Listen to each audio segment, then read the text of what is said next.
Copilot, Microsoft 365 Copilot, Copilot Chat, Security Copilot. If you're sitting there thinking, what on earth is the difference between all these versions? You're not alone. When you worked in a corporate environment, IT made these decisions for you. Now you're running your own business, and you're expected to figure out which Copilot you need, whether you should be paying for it, and what you actually get for your money. I'm Michelle from Michelle Kaye Training, and I've got a Microsoft 365 Business Standard license, which means I've got access to some Copilot features, but not all of them. So in this video, I'm going to walk you through the different versions, show you what I can actually use, and help you work out which one you need. Let's start with the most basic version, and it's completely free. So the first version is just called Copilot, and you can access it completely free in a number of different ways. So first option, and the easiest, is just by going through your preferred browser. Because I've got various licenses, I'm in an in-private browsing window so that you can see you don't need a Microsoft license to use this. It's completely free to everybody. The web address you need is simply copilot.microsoft.com.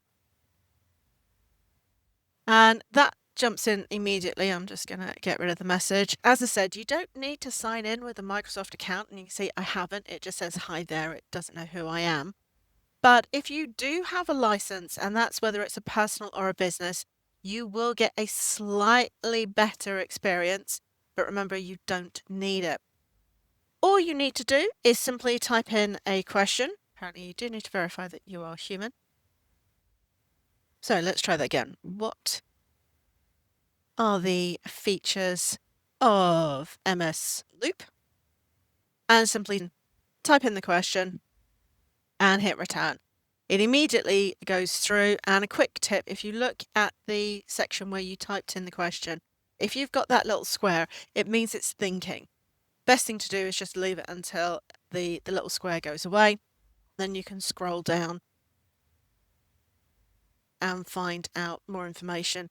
It does give you the references where it found this information, making it a little bit better for you.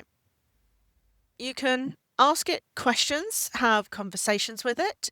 It'll search the web and give you the answers. It's basically a bit like having a research assistant.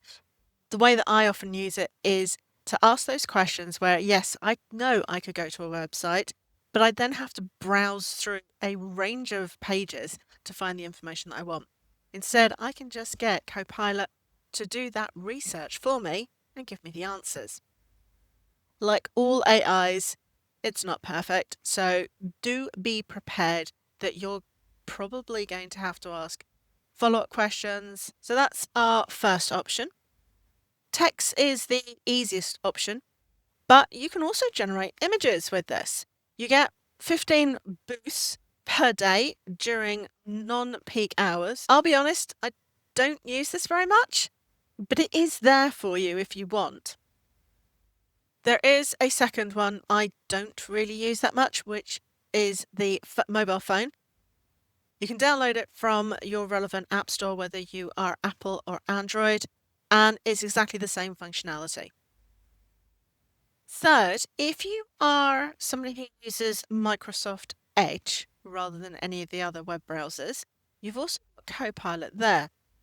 I have just updated mine. I'm going to come to my main option, and you can see I've got chat listed in the top right-hand corner. As I click on it, you can actually chat with Copilot when it loads up through the browser. What happens is you can chat with Copilot while you're browsing.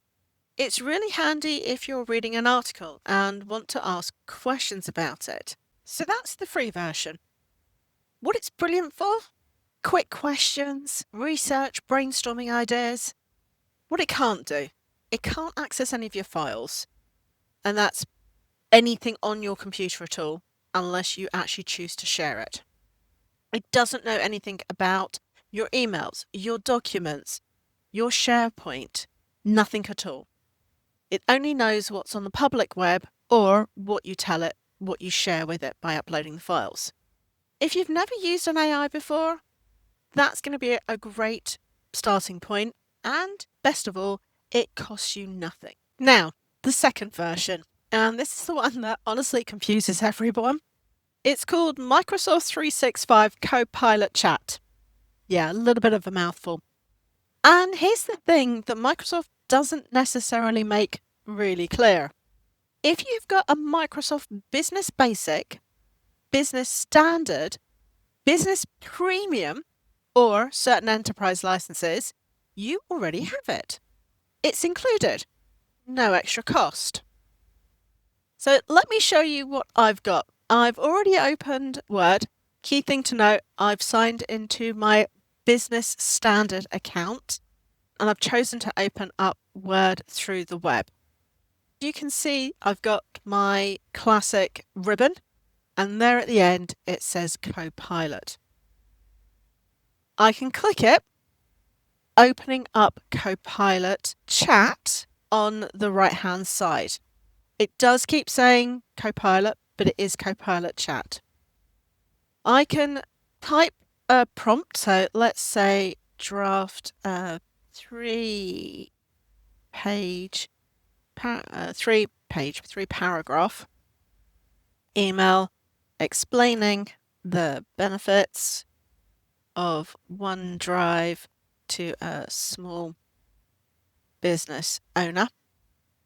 One thing that's quite useful to know is minor spelling, typing errors don't have any impact at all, but just make sure that your key point and the key information you want is there. So I can ask it to draft content for me, and it will create it right here in the chat section.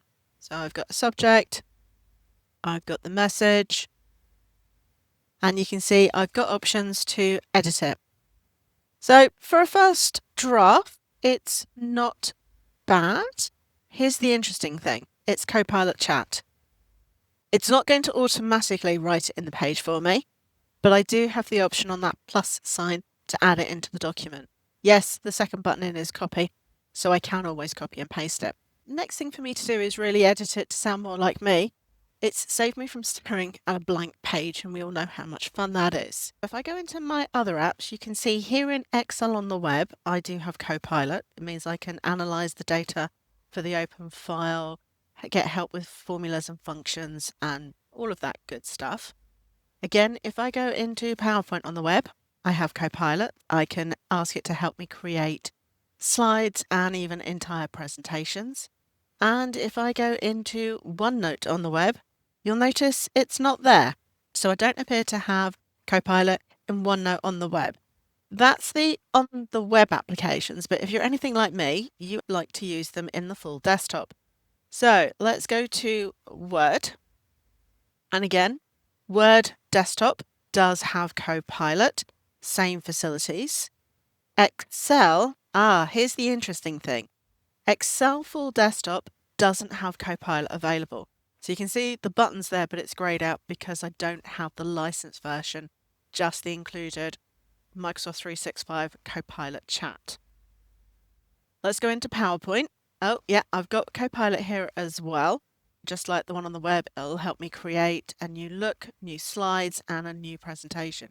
In fact, you'll see the Copilot icon throughout presentations. And finally, what about OneNote? Well, OneNote Desktop does have it. If you're wondering about Outlook, it is available both in the Outlook on the web, I'll see it there, and it is available in Outlook. But here's the interesting thing. I've got multiple accounts, and Microsoft can actually recognize which account it is. So you can see I can't see Copilot on one of my business accounts. I'm not going to click on it, but it is available on my personal account, and it will be available on the account that I'm doing all the videos with. It's actually quite clever, and if you've got multiple accounts, please don't try and keep everything in a personal and a business.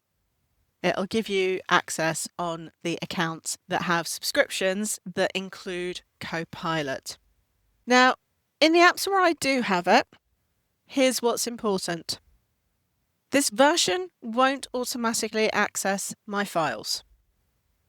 Let me show you what I mean. let's go back to Word. This interface here on the right-hand side, I can type questions, but if I want to work with a specific document, I need to upload it manually. I can create a new chat. I like splitting chats up. So I can paste in content, reference what's currently on screen, or I can click the plus sign and I can add content that way. But here's the thing, it's not going to search my SharePoint or my OneDrive, any of my actual saved files. Whether they're old or new, it doesn't matter. So what's the limitation here?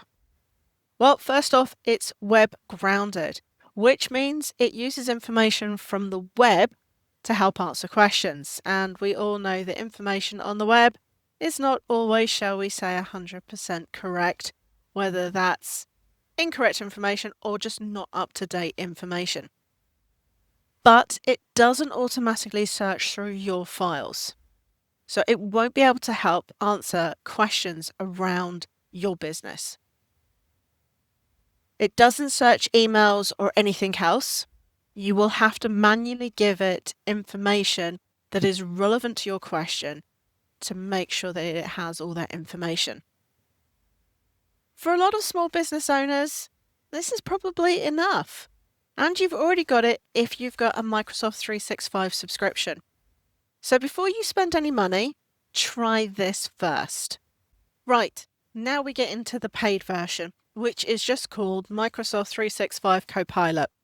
You'll notice I've been very specific using the word chat to indicate what are generally the free or included versions. And I need to be honest with you, I don't currently have this license. I've got the free Copilot Chat version I just showed you, but not this paid upgrade. Instead, I'm going to explain what it does based on the available information from Microsoft, because I'm sure this is the one that you're probably wondering about. First, the cost. There is a promotional price at the moment of around £13.80. If you go on to Microsoft or just do a search, you'll see it in your local currency to understand exactly how much it is. This is running up until the end of March 2026.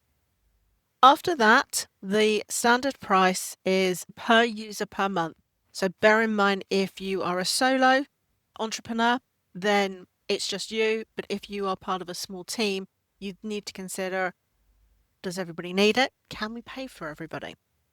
The other interesting thing is, although it's showing you per user per month, Microsoft actually charges per year.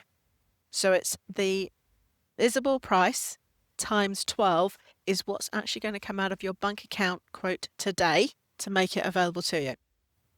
What's the difference between this and the free Copilot Chat that I just showed you? Let's scroll down and compare plans. You can start to see the differences. The biggest one is where it can look for information, and that is that the paid one is grounded in your work data. So that means it can search through your emails automatically. It can access files saved in your storage, so OneDrive and SharePoint. It can reference your team's conversations, and it can look at your calendar. You're not going to have to upload any files manually. It just knows your work. There's something called agent mode that's being rolled out now in 2026. We all know what the schedules are like. This is quite clever. Instead of just answering questions, Copilot actually works alongside you in documents. Basically, you could say, create a proposal for my training services. And it doesn't just draft a message based on general training services. It actively builds the document, formats it, adds sections, and it explains what it's doing as it goes along. You can review and adjust it as it works, and just not certain if it's worth it for my business. That's something I'm working out, and I'll talk about it more in the next video. But if you're someone who spends hours in Outlook sorting through emails, creating proposals in Word, searching for documents someone sent you 3 months ago, managing multiple projects. This could really save you significant time. The question is, does it save you enough time? That's what we all need to figure out. We've looked at Copilot Chat and Copilot, but there are a couple of other versions you might hear about. So first off, Security Copilot. This is for security teams in larger organizations. But if you're a solo business owner or a small team, you don't need to worry about this. Microsoft is starting to include it with their top-level enterprise license. Next up is Copilot Studio. This is for building your own custom copilots. Unless you're a developer or have very specific information needs, again, you probably don't need this. You can create simple agents within Copilot Chat, but this is much, much bigger. Then there's also Copilot for sales and service. These are industry-specific versions. Ignore them completely unless you're in those fields and someone tells you you need them. For most people watching this video, you're choosing between 3 key options. Free Copilot for basic research, free Copilot Chat that's included in your Microsoft 365 subscription, and then finally the paid Microsoft 365 Copilot. If you need it to access all your work data automatically, my suggestion is start with what you've already got. Use the free Copilot either through the web or in your apps. See if that's enough. Then decide if you need the upgrade. So that's the landscape. In the next video, I'm going to tackle the big question. Is the paid version actually worth the money? Because I'm asking myself the same question. I'm going to show you how to calculate whether it makes financial sense for your business, and I'll be honest about whether I'm going to pay for it myself. If you found this helpful, subscribe to the channel, and I'm doing a whole series this month on Copilot. And next week, I'm looking at pricing and whether you actually need it. I'll see you in the next one.